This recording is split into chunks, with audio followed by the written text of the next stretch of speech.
Admit it. We're lost. All right, we're lost. But we're making good time. Commander Sulu, come in, please. I don't believe this. Commander Sulu here. Bad news, gentlemen. Shorely's been canceled. Rescued at last. Return to prearranged coordinates for pickup. Don't tell them you're lost. You'll never leave it down. Is there a problem, gentlemen? Yes. We've been caught in a blizzard. And we can't see a thing. Request you direct us to the coordinates. My visual says sunny skies and 70 degrees. Sulu, look. The sun's come out. It's a miracle. Don't worry, fellas. Your secret's safe with me. I'll send the shuttlecraft to pick you up. Uhura, I owe you one. Sulu out. Oh, so one of the things I struggled with was, okay, we've been on a series on home, and you're going to see this in the next couple of weeks, why we were on that series, because of where we are in the Gospel of Luke. I'm going to do a couple of things this morning. I want to remind you about Luke's distinctive purpose, and I want to give you a heads up. One of the hardest passages to preach when you're given the task of preaching a sermon, one of the hardest is a passage that no one read, that no one's ever read. You know, they said, that's in there somewhere. You never heard that passage. Some friends of mine, who shall not be named, thought it would be fun for one Sunday for people just to get together and just throw out a Bible verse and say, okay, now Rod, talk like 5 minutes on that Bible verse. You know, some obscure verse or something like that. Because you don't know where you are. It's like you're thrown in the deep end and you don't really know where you are. You can't get your bearings. So that's one type of passage that's very difficult to preach. The other type is directly opposite of that. A passage that you've heard hundreds of times. Hundreds of times. And a person can't tell you anything about that passage that you have not already heard. It's like even when you get the reference to that passage, the reference verse to that passage, you go, oh, I know what this is about, and you kind of zone out. Well, when I was in my last preaching class in seminary, the first sermon I preached, we had to preach, I think, 4 sermons. The first one I preached was from a passage that was just very obscure. I'd read the book, obviously, because I've read through the Bible several times, but I'd not really studied that particular passage. And it was just, it was a minor prophet that I read. My senior preaching was on the passage we're going to cover today. A very, very familiar story that I'll let you in on here in just a minute. But let's get our bearings. Remember, we're talking about the life of Christ, and we're looking at Christ's life through the lens of one perspective, one writer. That is Dr. Luke. There were several perspectives on the life of Christ. One perspective was Matthew. Matthew wrote, in his writings, he was trying to show people that Jesus was the rightful king of Israel. He was the heir apparent to the promises that God had given Abraham back in Genesis. That he was from the tribe of Judah. That he was going to be the Lion of Judah. And so everything that came into his purview on the life of Christ, and he personally witnessed those events, he just put in. If it fit into his argument, into his category, he would put it into his book. If it didn't fit, he wouldn't. And as such, Matthew gives us a perspective of Jesus as king. Mark gives us the perspective of Jesus as a servant. He wants to show that Jesus wasn't merely a talker. He was a doer. He hits the ground running. It's a short book, and Jesus is action, action, action. It's kind of like watching one of the Indiana Jones movies. In just the time you say, oh, I'm going to take a breath, then all of a sudden it starts up again. We watched Final Reckoning, and that's the way that was. It's just action, action, action. Jesus is confronting the world, and he is confronting the darkness of the world, the way in which the world has been defaced, and he's bringing to that action. He's doing something about it. As such, with Matthew, we tend to look at him, the book of Matthew, kind of like a lion is one of the pictures that have been put on the book of Matthew, because he's a king, he's a lion.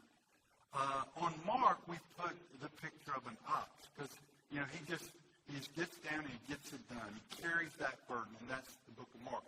Matthew has the genealogy of Jesus, because every king, has a genealogy. You say, you are king, and you're king by the right of who your parents were. Mark doesn't have that, because Jesus is pictured as a servant. Then you get to the book of Luke, but we'll come back to Luke, but you get to the book of John. John's written from a different perspective altogether. John's written from a top perspective. In fact, the eagle is typically the picture given to the book of John, because from John's perspective, he's looking at Jesus as the Son of God. And he's saying, God has come to meet us. And that's why I tell people in this new year, some of you might have the ambition to read the whole Bible through. That's a good thing.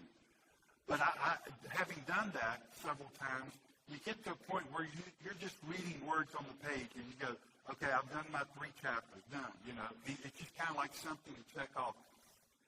I think a better way is you could either take the Old Testament, take the New Testament, or, and I just think inch by inch it's a cinch, you could take the Gospel of John. Imagine what it would be like if a year from now, to start your New Year's resolution, you looked back and you said, I read, besides the passages that we covered in church, I read the Gospel of John. And I might have read it 2 or 3 times, because I wanted to get that perspective. I wanted to look at Jesus' life from the perspective of the eagle, or the perspective of the divine. And I wanted to see how Jesus presents himself as the Son of God. So that's the perspective. You can see these different authors, of the 4 authors, they look very differently. One is king, one is servant, one is divine, from a divine perspective. Luke has a genealogy. Luke's image is of a man. And while Matthew goes back to Abraham and his, in fact, the very first words, the genealogy of Jesus Christ, son of Abraham, son of David. He wants to make that link. What Luke does in his genealogy goes all the way back to Adam. Guess what? That's how we are all connected. We all go back to Adam. And so he grounds his gospel as a man showing Jesus what it means, or he's revealing Jesus, that Jesus understands what it means to be human. I've said this a couple of times, that Luke's gospel is written from the ground up. And what I mean by that is, Luke gives us experiences that we can identify with.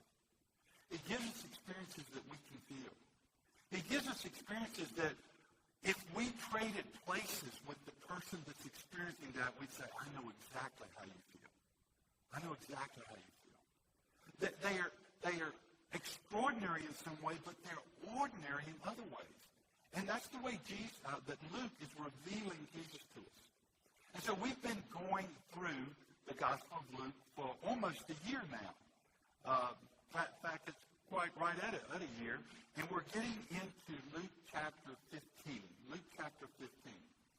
And Luke 15 is a story about lostness. And I want us to look at this. You've heard these stories as the parable of the lost sheep, the lost coin, and the lost son. The parable of the prodigal son. You've probably heard that phrase used. But you've heard that, and you know how the story ends. It's kind of like Christmas. You know the baby's going to end up in a manger. It doesn't matter how worried we are about the soldiers and, Herod, wise men, the shepherds. You know how it's going to end. You know this passage. But I feel like in us knowing the passage, we end up missing something that the passage wants to teach us. I want us to look at this passage, and we're going to spend a couple of weeks, 2, maybe 3 weeks, on this passage, because I want to focus on one aspect of it. Let's look at verses 1 and 2 of this passage. Now the tax collectors and sinners were all drawing near to him. Drawing near to who? Drawing near to Jesus. They were coming in close to Jesus. They were getting the good seats. It was like they didn't know their place. They didn't know because of the things they had done wrong, because of their shortcomings, that they should be back in the nosebleed sections. They're all coming near to him. And the Pharisees and the scribes grumbled this attitude. They're talking under their breath. They found someone who agrees with them. They're looking at the situation and they say, this man receives sinners and eats with them. And you get a little whisper going. You say, yeah, I've noticed that too. That word receives, in some of your translations, says welcomes. This man welcomes. He welcomes sinners. And he not only welcomes them, it's one thing when somebody shows up to your house uninvited. It's another thing when you open it up and invite them in to have a meal with you. And the word for that, receives or welcome, it's like he's excited about it. It's like when tax collectors and sinners shows up, he's happy about it. Imagine that. It's like he was anticipating. He was desiring that they would show up. And they do. And the reason you need to understand these two verses is because if you don't understand these two verses, the rest of the passage won't matter. Every story of these three stories that Jesus tells, it's because of what's going on right here. He's directing these stories towards the Pharisees and towards the scribes who are grumbling. He's not directing it towards the tax collectors and the sinners, although they are overhearing it. But he doesn't step out and say, okay, I want to have an argument with you about this right now. He doesn't do that. Instead, what he does is he tells a story. And he tells three stories about lostness, about what it means to forget that you were lost. Because it's so easy to forget that. When you go through, you're in college and you're going for fraternity or sorority or something, you have to pass these tests they set up. One of the things that happens is once you get through your test, and you want to make sure they raise the standards so no one else can get through that test. Once I look back on seminary now. When Olivia was going through seminary, when I was going through seminary, we had briefcases, literally, coat and tie. That's the reason I'm averse to that. 4 years I had to wear coat and tie to school. And we had to do that. Other graduate schools didn't have to do that. That was part and parcel of our uniform. Well, then Olivia goes, and I'm looking in the catalog and everything, and what I see there is people in khakis, and people with just golf shirts on. And it's an abomination. Why would they let people do that? Why would they let them desecrate the whole thing? Because what we tend to do is once we get through it, we want to make sure they make it harder. They make it tougher. And we can get so separated from the event that we end up losing touch. And we end up forgetting. And Jesus says that the scribes and the Pharisees are looking at the tax collectors and the sinners, and they're forgetting something. They're forgetting what it means to be lost. And they're complaining because Jesus is excited about them being around him. He's not just putting up with it, he's welcoming them. He's having them sit at his table and eating. Have you noticed in Luke there's a lot of eating going on? Because in that culture, when you ate with someone, you were accepting them. It was almost as if you were putting your approval on them of who they were. It was almost like saying, they're my buddy. In fact, we're going to see in a passage where he goes home with a tax collector, and he says, Zacchaeus, I'm going to your house today, and I'm going to have a meal with you. And people hearing that would go, wow. Wait, it's one thing to run into somebody on the street. It's a whole other thing to invite yourself to their house to have a meal with them, to accept them. And you're doing that with this guy? And that's what happens here. So what I want to do in this passage that I've never done before is I want us to focus on lostness, on what it means to be lost. Because I think sometimes we forget. Sometimes it's easier to look over our shoulder and go, they got a problem with that. Serves them right. My wife and I have different attitudes towards the consequences of people. My first time ever on Dallas Seminary's campus, my first time ever, I'm going around and I'm looking at the parking lot. I know you think I'm crazy, but I was looking at, Howard Hendricks parks here. Here's Norman Geisler parks here. The White Pentecost, John Walford parks. I'm naming all of these people that I'd read their books and they had put so much into my faith, my growing faith, especially Dr. Geisler. And I was just mesmerized. And as I walked around the campus, we had gotten there about 5:30 in the afternoon. Everyone had gone home. We were going to be staying with a professor that I'd never met, but who was kin to someone in our church in Chattanooga. And as we're walking around the campus, I couldn't help but think, wow, Chuck Swindoll, he probably sat on this bench. David Jeremiah, he would have studied in this library. And I'm just naming people that I knew. Erwin Lutzer, and, just different people who the history just overwhelmed me. Well, there were these two kids.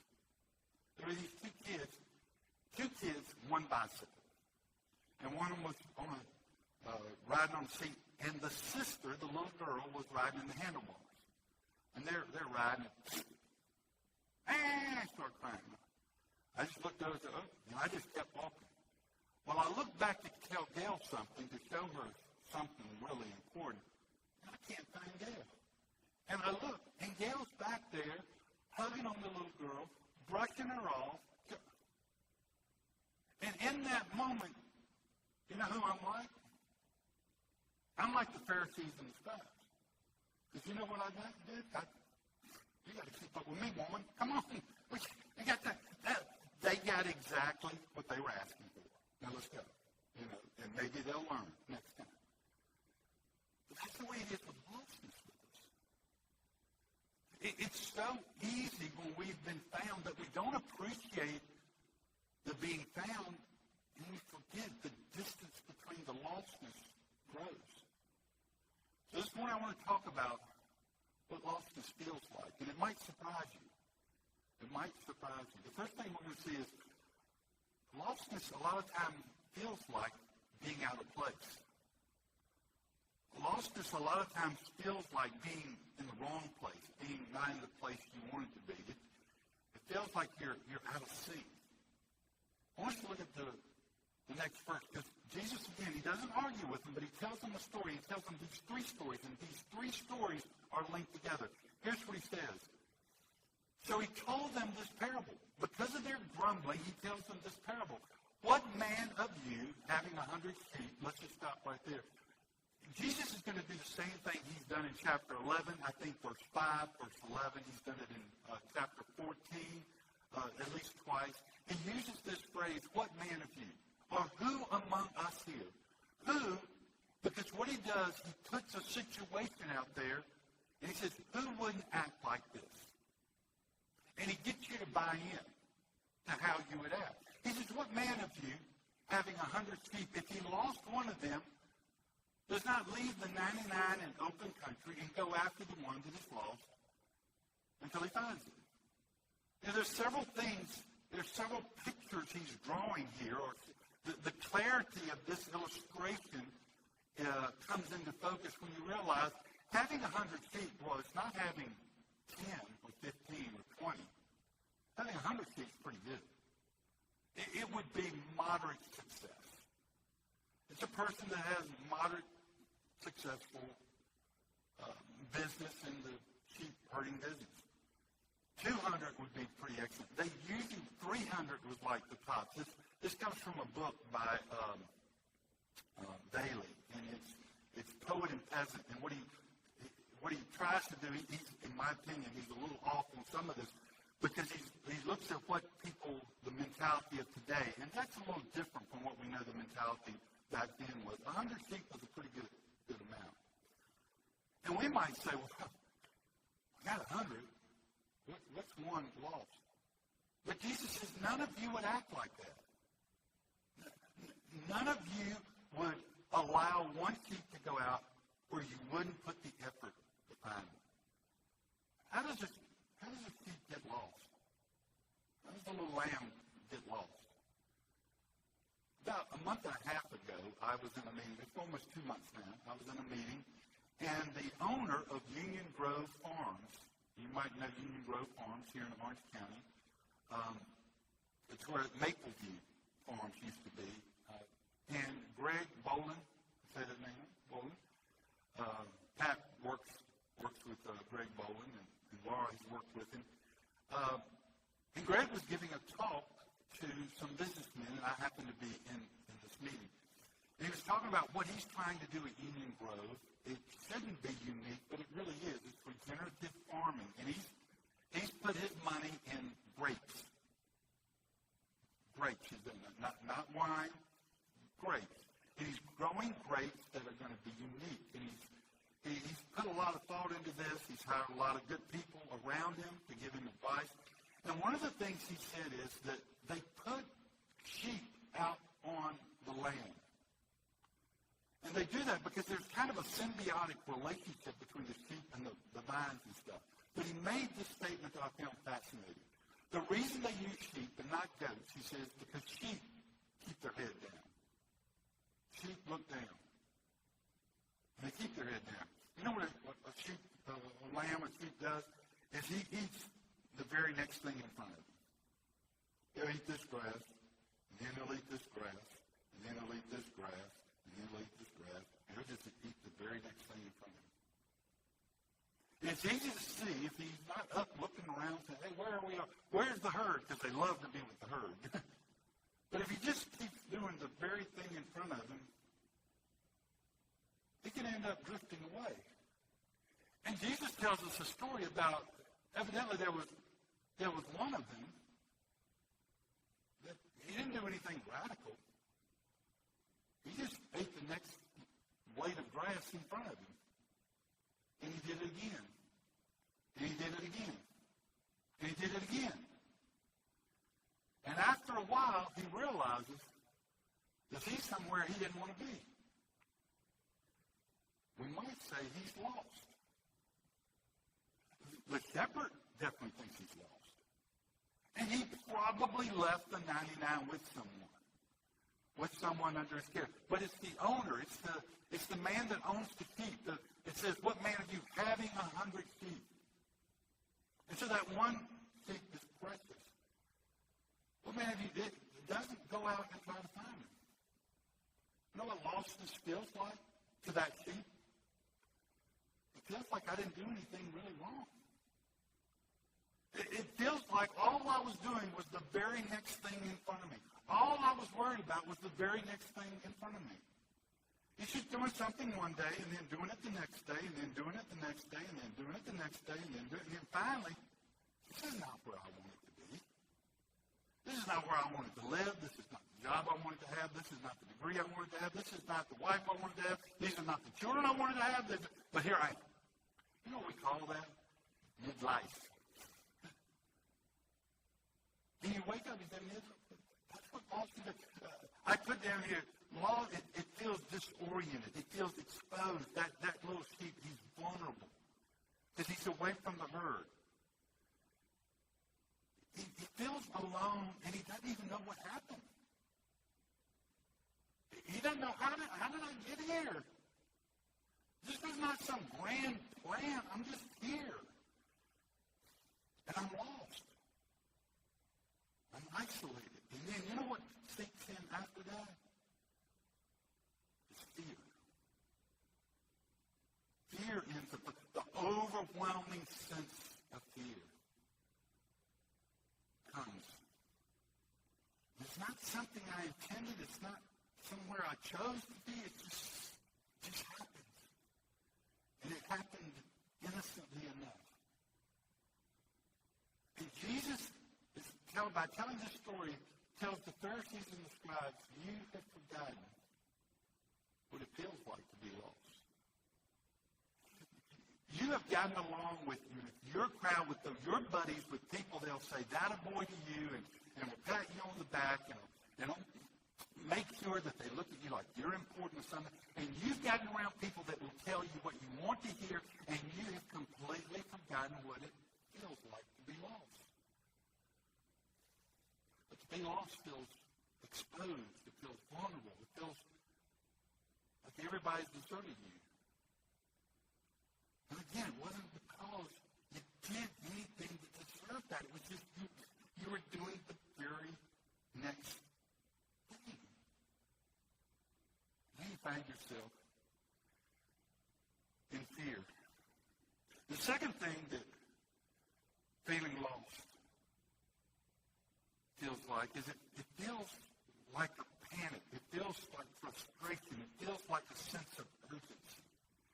Here's the picture I want. Jesus is going to give you another picture. But because we've just come out of Christmas, I want to give you a picture that might be fresh in your mind. You know when George Bailey, It's a Wonderful Life. You know when Uncle Billy comes to him and says, George, I can't find the $8,000. I can't find the $8,000. And in that 5-minute stretch of cinematic history where George Bailey drags Uncle Billy through the streets, going after everybody. Where did you come through here? Yes. And he drags him. He looks in this trash can. And he looks on this desk. And he drags him and he tells him, he says, somebody's going to jail and it's not going to be me. There's desperation. There's desperation. That's what lostness can feel like. Look at what he says. As he opens this other story, he says this, well, what woman?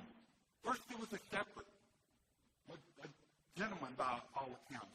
What woman having 10 coins, if she loses 1 coin, does not light a lamp and sweep the house and seek diligently until she finds it?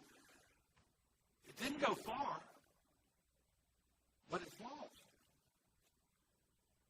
And she's moving sofas. She's worried that she's thrown in the trash. She's digging through trash. She's doing.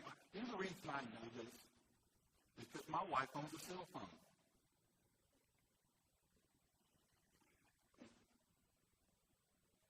See, she's not up here, but she's looking at it online, so I'm going to get in trouble. But I'm just saying.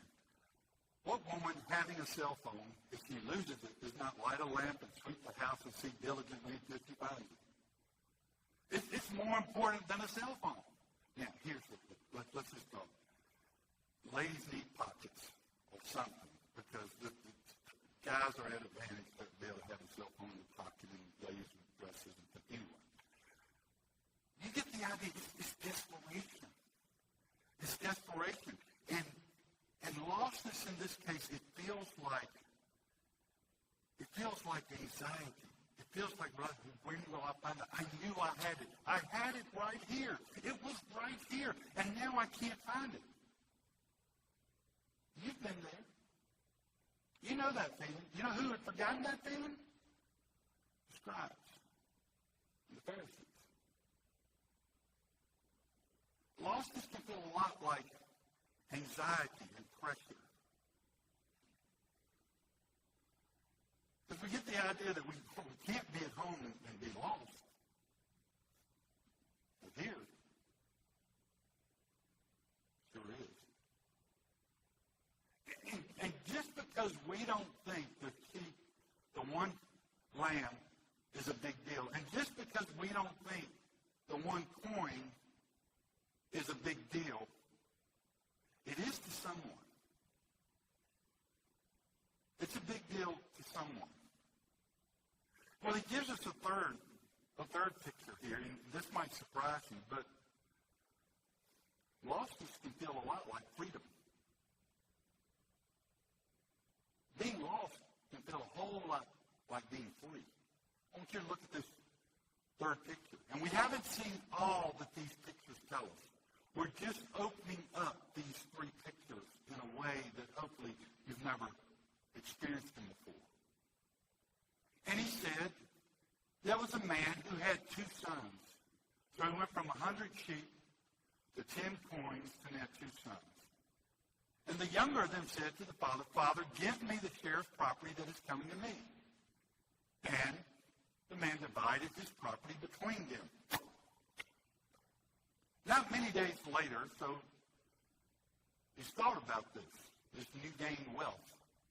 Not many days later, the younger son gathered all he had and took a journey into a far country. Now, I don't know why the younger wanted to leave his father and his brother. Doesn't say anything about a mom here. I don't know why he wanted to leave. But I do understand the feeling at times that you want to get out of this one-horse town or this town with only one stoplight. I get that. There's a feeling of adventure there.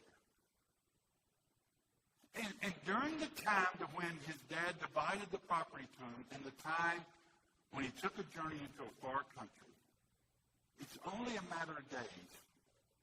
He sat there and he wondered, what am I going to do with this? What's the payoff? What's this end game look like? And so there was no pushing or anything. It was a choice. And you know what Lostness felt like to him? It felt like freedom. You know, as he's traveling, when he walks out the gate, when he walks out that front gate, and he waves to his dad, and his brother, and maybe his mother, and he turns his back, the first, second, and third thing that are going through his mind is, I'm free now. I'm really free. I got money in my pocket. I got a straight road ahead of me. I know where I'm going. And the other thing he thought of, I'm going to be somebody. Lostness can feel a lot like freedom. But you know, you probably know the rest of this story. It can feel like freedom for a while. Lostness can feel like freedom for a while. You know, in our video clip, Sulu and Chekhov, they're lost. They don't want to admit to each other they're lost, but they're lost. And they sure don't want to admit to anybody else they're lost, but they're lost. And when confronted with the prospects of having to admit they're lost, they go right to the light. Blizzard, hazardous conditions. But there's somebody up above that sees through all of that. Uhura sees through all of that. No matter what they say, no matter, what story they make, he can see clearly. It's sunny. And it's 70 degrees. And he says this, he says, your secret's safe with me. I know what it means to get lost. And you know what Jesus is telling the Pharisees and the scribes? He's saying these tax collectors and sinners, their secret is safe with me. Because it's not a secret. See, they know they're lost. I know they're lost. And you know they're lost. But you know who else has a secret? And it's safe with me, but it's tragic? It's you. You don't know you're lost. You think you're okay because you got your rules. And you've forgotten what it means to be lost. And I just wanted to end this part of this by saying that even though they forget what lostness felt like, lostness has many faces, as we've seen this morning. It has the face of freedom. It has the face of anxiety. It has the face of being in a strange place. The fact of the matter is, lostness matters to God. Lostness matters to Jesus. He didn't argue with the scribes and the Pharisees, even though they were grumbling. He told them these stories, and by these stories he communicates that just like the shepherd, that the one sheep matters, just like the lady, and the one coin matters, and just like the Father, the one Son matters. People matter to God. I think sometimes we forget what it's like to be lost. And I think sometimes that shapes the way we approach people and the way we deal with people. And we're like Rod that's so excited on DTS's campus that when somebody is hurting, he turns around and says, "We don't have time for that." I forgot what it was like to be in that situation. But I've been in that situation. You can ask Craig Leonard. Craig Leonard had his new bike. Craig Leonard I'd walked up the hill from my house, one block, and Craig Leonard had his bike, and we heard that familiar neighborhood call, "Rodney, Gary, come home." "Oh, I got to get home. I don't want to walk." "Craig, take me on your bike. Get on the handlebars." And we went zoom, zoom, zoom. And we wiped out. If you would have come out of my front door and you'd have looked left, you'd have seen Craig naked on his front porch with his dad washing the blood off of him. And you'd have seen me naked with my dad washing the blood off of me. That hurt. But I forgot. And as a church and as a people, we need to remember what lostness feels like. And we need to do everything we can to make sure that we never forget that lost people matter to God. And lostness isn't the end of the story, because at the point of lostness is where grace can begin. It's where grace steps in. The sheep didn't know how to find his way home. The coin didn't know how to get up and, hey.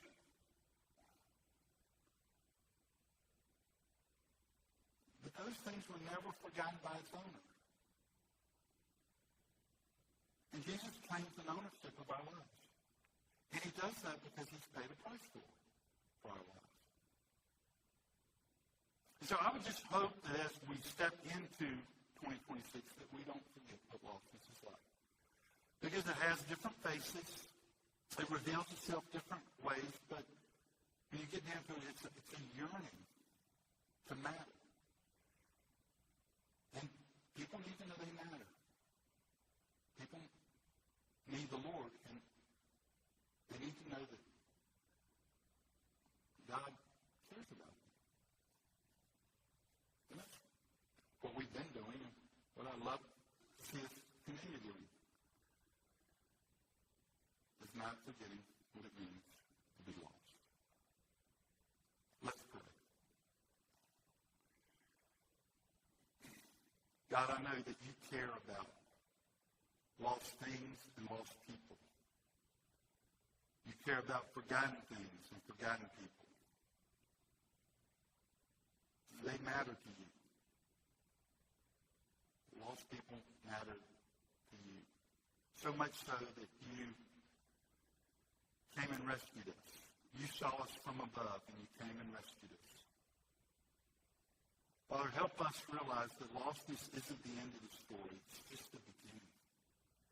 It provides a place for grace. May we learn of you in 2026. May we learn how deeply you care about us, how intimately you desire to be involved in our lives, not from a distance, but up close. And as always, may you encourage us, and may we have the